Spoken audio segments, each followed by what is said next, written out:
afternoon, Lisa. Good afternoon, Andrew. Doo-dee-doo-dee-doo-dee-doo. Doo-dee-doo-dee-doo. Hello, Lisa. How are you today?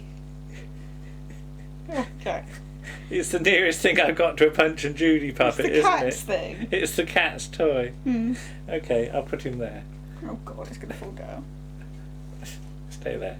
He can watch. Okay.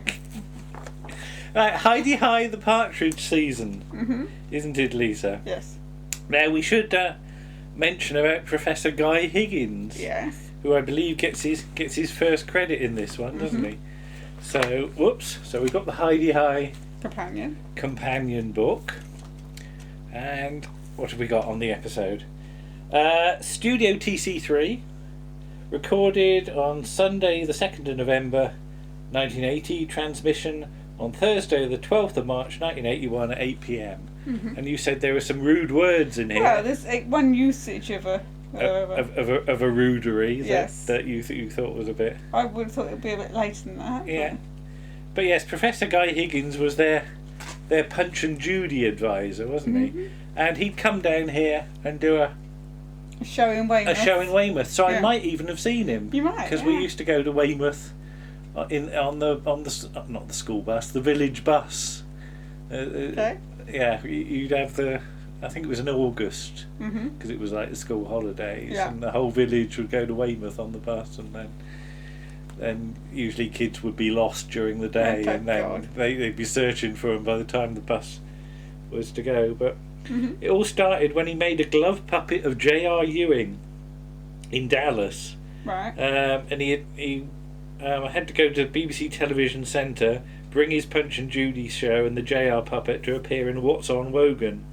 A few weeks later I was invited to TV Centre again to read a script using the voice of Mister Punch. Okay. So, and I was invited to sign the contract to be advisor and puppeteer for Heidi Hi. Okay. So there you go. Yeah. Mr. Punch is not a very nice character, actually. He's the sort of main villain in Ben Aaronovich's first Rivers of London book. Yeah. He's the spirit of misrule and anarchy. There he is.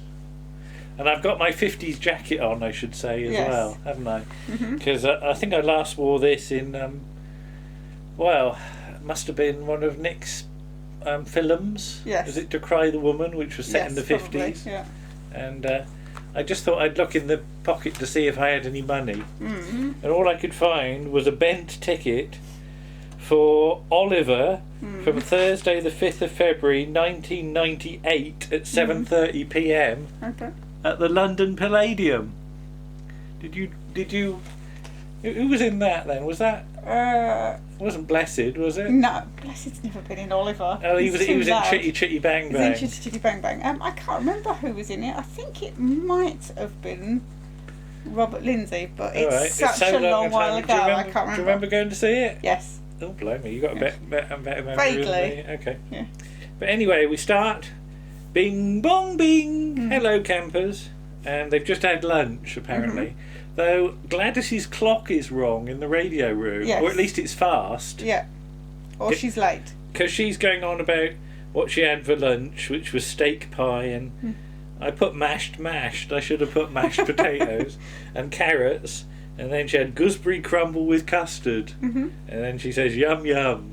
So everybody has to thank the cordon bleu cook, Fred Larkin. Yes. Is that his first mention? I think it is. I think it is, yeah. And she says at 2 p.m. it's the glamorous grandmother competition. Yeah. Except the clock says it's about 2:10. Yes. Unless, of course, it's stopped. It could be. It could have stopped, yeah. We'll have to keep looking out for a clock, see what time it says. Yeah.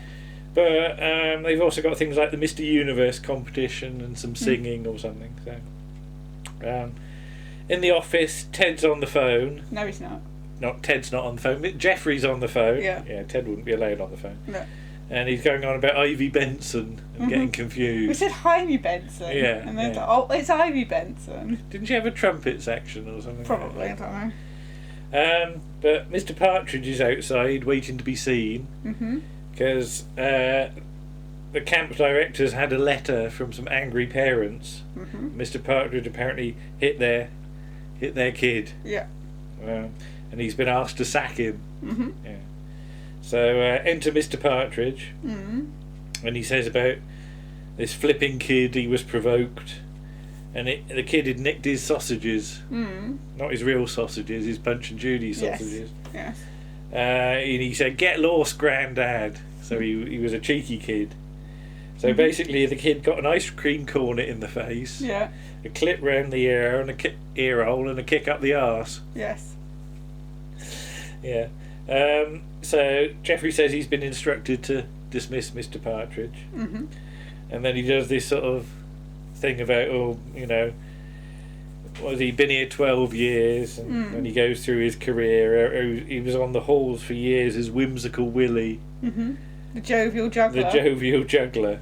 Now you said that's been used before, hasn't it? Whimsical Willie in David Croft stuff. Possibly. Yeah. Oh well. Might have been a Dad's Army one, or was it Are You Being Served?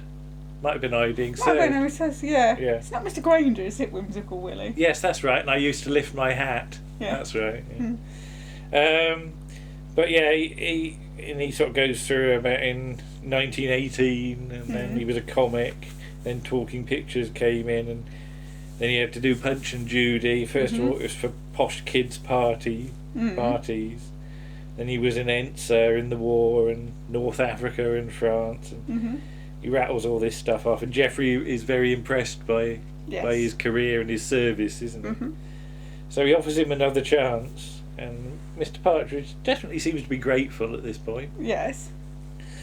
So just as he's about to leave, he asks for an advance, and he says he could do with £10, and he's a bit vague about what for at first, but he says about a new cover for the Punch and Judy booth or something like that. So, so yeah, Geoffrey says he'll get a chit.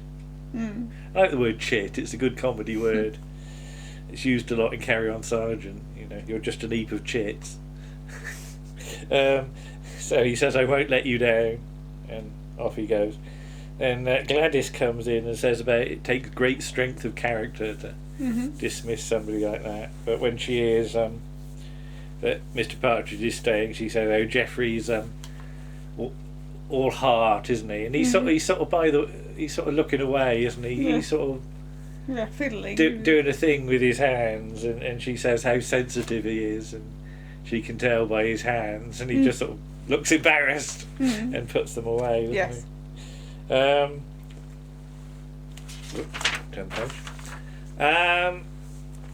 So yeah, Peggy is in with the girls now, and it's chucking it down outside. All the campers are in the Hawaiian ballroom and steaming, basically, aren't they? They're all hot and bothered and steaming. Yeah. So Spike's dressed as a prawn. I love the way they don't even bother to show this. No. They know now that even by this point they can just say they assume that you know that Spike has a silly costume on. So he's dressed as a prawn, and Ted's chasing him around with a harpoon. In some ways that's actually a better image in your head than it would ever be. Yes, because it leaves you to think about how it's being done. As a mention of Harold Macmillan. Peggy's confused that is he staying here or something. But Peggy's already bigging up the Mr. Partridge kid story, isn't she? And he tied up the kid and tried to suffocate him, and then the police were called, and then he was put in prison, and he's going to come up before the grand jury or something. She's been watching a load of American police series or something, or films. So cut to Yvonne and Barry. And there's some talk about the great Maximilian, who was a hypnotist. Yes. Who was going to cure Yvonne's sinuses, and he had penetrating eyes or something. Mr. Partridge caught them doing something. Or something, didn't they? And then we get the first mention of Barry holding his table knife like a pen. That keeps coming back. Yes. So yeah, again we're filling in character a bit here. In the office, Gladys has got some tatty rosettes. Then Ted and Gary come in, and it's still chucking it down. And they've just arranged a load of rain to sort of trickle down in front of the window. There's quite a lot of it, isn't there? Oh no, it's certainly raining. So they're going to postpone the Mr. Universe for half an hour. So should Spike and Ted do a show for the kids or something like that? But and they discuss how Mr. Partridge has got another chance. Mm. And Ted points out this isn't an isolated incident, that he keeps on doing stuff to kids, like locking them in, the Three Little Pigs house cottage. Or something, cottage, and he put syrup of figs in the Tiny Tots tea party. Mm. Deary me. That's perhaps going a little far. Yes. Well, locking children in somewhere where they can't be found is going a little bit too far. He says it's a good thing they got the tracker dogs out, so... But yeah, he apparently goes on drinking bouts and can be legless for 3 days on whisky. Mm. Jeffrey says he's a good judge of character and he doesn't believe he'll do that at all. But, Ted knows better, I think, by this point, doesn't he? So cut to Mr. Partridge with 3 bottles of whisky going into his chalet that he Well, I was going to say, would 3 bottles of whisky cost you £10, or would you have change? Because that's a lot of money in 1959, 1960. I genuinely don't know. I'd need to look it up. I just wonder how much 3 bottles of whisky would, unless they're really good bottles of whisky. But I couldn't really see what the brand was. I didn't. No, really they were covered up, weren't they? So.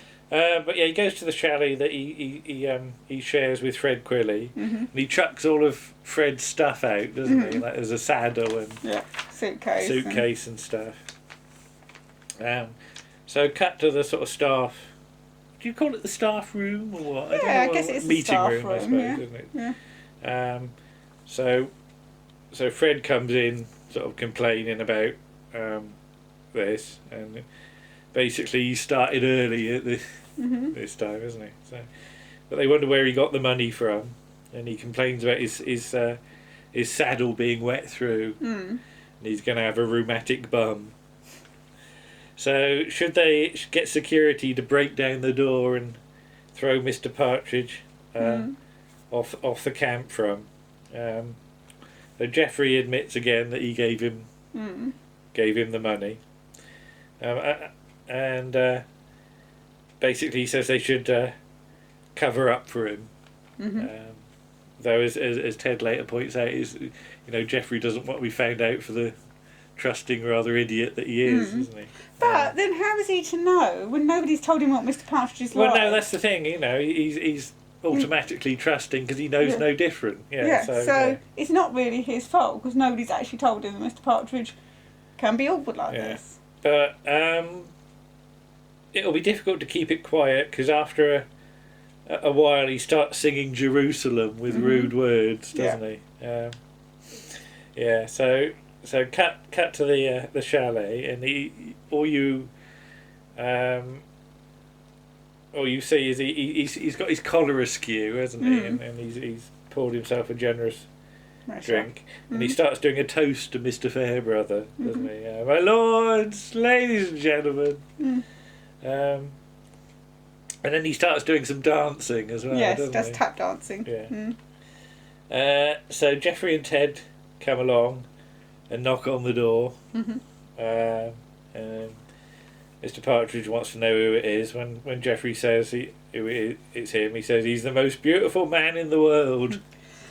Excuse me. You right? Yeah. So Jeffrey says, hand out the bottles, and all you get is a for his trouble.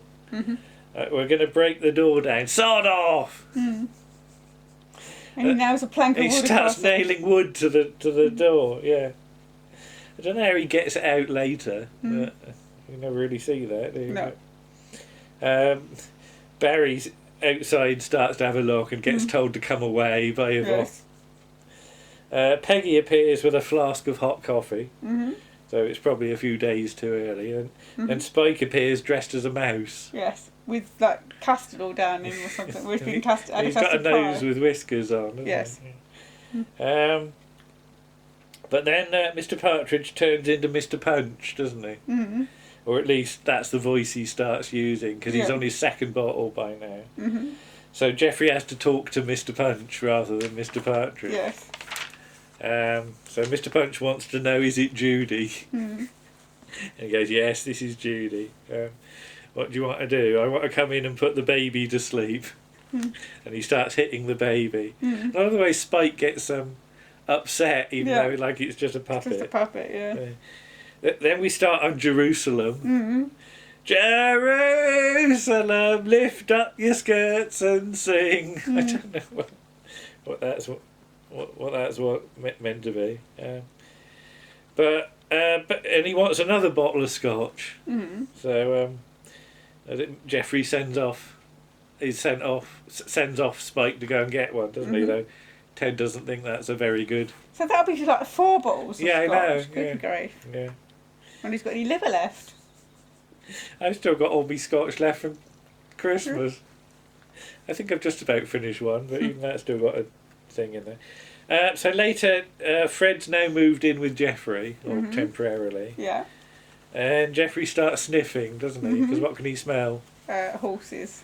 Well, I don't know if it's the leather or what it is. Yeah, but it's a horsey smell, isn't it? A good clean smell, though. Unless it's like sort of manure, I suppose.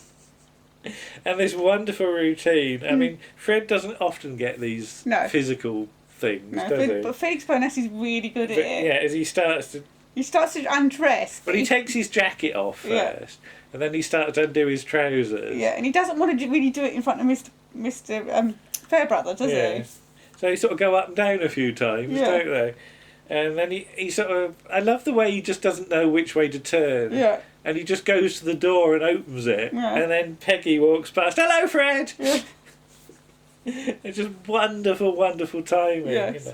You know? Obviously, she's just off watching it on a monitor or something for a cue. But they do it really well. Eventually, he sort of gets in the wardrobe, doesn't he? And there's a bit of flailing about. And Geoffrey says, "What are you doing?" And he says he wanted to give him some privacy. Yeah. I think he's embarrassed, isn't he? Yeah. Oh, yeah. Yeah. You know. So meeting is it the next day? I guess. Barry says about how he's been kept up all night by Mister Partridge doing all sorts of things like Eskimo Nell and Tea for Two and running the water or something. I don't know what all that was about. Unless he's having a pee in the sink. I don't know, maybe. He wasn't washing Mr. Punch, though, was he? No. Peggy thinks he's dead because she can see a load of flies buzzing about him.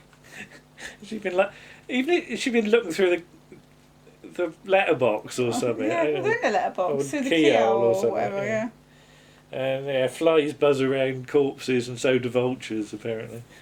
So Geoffrey's been trying to talk some sense into him, but hasn't got very far. Fred's got a pony track in 10 minutes. I like the way he says with the donkeys. So Geoffrey, Gladys and Ted go into the office and basically Ted says Joe Maplin won't be happy if they cancel the... No. Eh? Ted says that. Ted says that Joe Maplin won't be happy if the Punch and Judy show is cancelled. He said if it's on the schedule it's got to go ahead. It happens, basically. So it's on at 11 o'clock. Yeah. And everybody's busy except Geoffrey. Now they say it's Sylvia's day off. Yes. But she's still hanging about. Yeah. So what's she up to? Well, perhaps she's just not got round to going out yet. Yeah, so. all right. She's whitening her plimsolls, isn't she? Plimsolls, that's a good word. The last time you wore plimsolls? Not that long ago. So yeah, basically Geoffrey has to do it. So we now get a Punch and Judy lesson for Geoffrey, which is rather well done. And I like the way that nobody actually knows what the story is as well. Apart from Peggy. Yeah. Who goes through it really, really quickly. Yeah. Well, Gladys's explanation is they've got a baby and they hit each other a lot. Yeah. But Peggy, Punch comes in and says hello, and Judy comes in and says hello, and then the baby comes in, but he doesn't say hello because it's a baby. And she goes through this whole routine in one breath. Yeah. And gets applause from the audience. But she's told to get on with her work by Gladys, and then she gets another of her a really big arm from the audience. Oh, somebody else. So Geoffrey's done theatricals, but it was mostly political satire at the Footlights. So call the baby Harold Wilson. So you could say hello boys and girls a lot, but the voice is wrong, obviously, because you need the... Isn't it a swazzle it's called or something? A thing in your mouth. In your throat. Is it in your mouth? It's not in your throat, is it? You'd swallow it, but you have to... Yeah, so how does it sound? Can't do it. That's the way to do it. Oh, very good. Spike suggests you could do it like a ventriloquist. Hello, guys and girls, my name's Mr. Punch. But Sylvia can do the voice by pinching her nose, basically. I mean, she's reasonable at it. I wouldn't say it's exactly a dead ringer for it, but it's probably the nearest they've got at this point. Yes. But Gladys is concerned that there's no room for two in the booth. But Sylvia says if she stays close together, if they stay close together, she sort of snuggles into him a bit, doesn't she? And then I just put arms around Jeffrey and Gladys looking forlorn, doesn't she? Yeah. But does Jeffrey look embarrassed? I think he doesn't look too bad. Yes, no. I think he might be quite enjoying it secretly. Okay. Yeah. But Ted and Spike, Ted's talking about doing a giveaway show for the kids. So you can get a load of cheap plastic toys or something. Yeah. Spike's meanwhile dressing up as a vicar, isn't he? And he says about he saw Mister Partridge's scrapbook. So he saw pictures of him when he was a juggler and when he did a Royal Command or something. But he was wounded. And he says there, but for the grace of God go we, you know. And puts his vicar's hat and glasses on. And Ted says you really lived the part. So yeah, Spike's being Ted's conscience again, isn't he? Yeah. So the Punch and Judy show goes ahead. And the policeman is saying to Mr. Punch he's going to go to prison. I'm not going to prison unless you give me a kiss, basically. So yeah, Sylvia has any excuse to get a kiss, basically. Yes. So I'll give you a kiss then. So Mr. Punch goes to kiss the policeman. And the just reaction shot of the kids looking like a bit stunned. Yeah, they're all sort of dumbfounded. What the hell's going on? So Peggy goes past Mr. Partridge with her trolley, and so he emerges, and it's 8:30. It's 11:30. When he hears that Mr. Fairbrother's doing it, he's not happy. So Mr. Punch has now got his head in the crocodile's mouth, having another kiss, not being eaten. And the booth is like sort of rocking about in long shot, isn't it, at this place? I don't know what Sylvia's up to, but she's what positions she's had to assume to do all this. I really don't know. But Mr. Partridge appears armed with another Mr. Punch. Yes. And basically come on out of it, and the two Mr. Punches have a bit of a fight, don't they? The kids quite like that. Yeah. And then Mr. Punch starts singing Jerusalem. Yeah, and they get hurried away. And the kids are bundled away, and Mr. Punch falls over still drunk, basically. Yes. Yeah. Then cut to the wrap-up scene, which is this time Ted and Spike fishing on a sort of, what is it? Like a sort of... Not a jetty thing, is it? Thing. Yeah, I don't know. It's just rock, isn't it? Yeah, it's rock. What's that thing you got at Weymouth? Where the French lieutenant's woman, or was it Lyme Regis? That's Lyme Regis. What is it, the Cobbles or something? I don't know. Anyway, but yeah. Spike says about Ted is soft-hearted, and Ted also points out that Mr. Partridge owes him £25, and of course he'll let us down again. Of course he will. And Ted gets a bite. And he starts to reel it in, and the camera just pulls back and back and back and back. Yeah. And that's the end of the episode. Yes. And there you go. What do you think then? Yeah, it's a nice character piece for Mr. Partridge, for Leslie Dwyer. It gives him a lot to do. And you know, Fred gets a fair amount to do as well. But I think the next episode's more his. Right. So. What's the next one then? I think it's the payout, isn't it? Oh. If I had this up the right way, I could tell you. So after the Partridge season comes... Oh, Day of Reckoning. The Day of Reckoning. Yeah. Yes, indeed. Fred... Yeah, well, it starts off saying about Fred Quilly, but I know this one, yes. That's got a great end scene, that one. Yeah, okay. Which we'll talk about when we watch it next week. Well, there you are. So a good solid one, I think. Do you want to hold me punch? Not really. No, I've lost me thing again. Oh, there it is. For God's sake. underneath me jacket. Right, okay. Well, we'll say thank you again. Yes. So what's the next video? Will it be Doctor Who It'll be again? Doctor Who on Sunday. And remember, here's the address if you want any birthday greetings or anything. Yeah, so Gus Gus Cyberhead's Magic Birthdays will do your birthday requests and other messages. And he'll do Cyber Hops. Or Cyber Bumps. I think they're Cyber Hops. Yeah. Yeah. So yeah, just send them in. So you can't have 30 because I'm not Fatima Whitbread. No. Yeah, there's a Victoria Wood reference there. Okay, we'll see you again soon then. Okay. Bye-bye. Bye.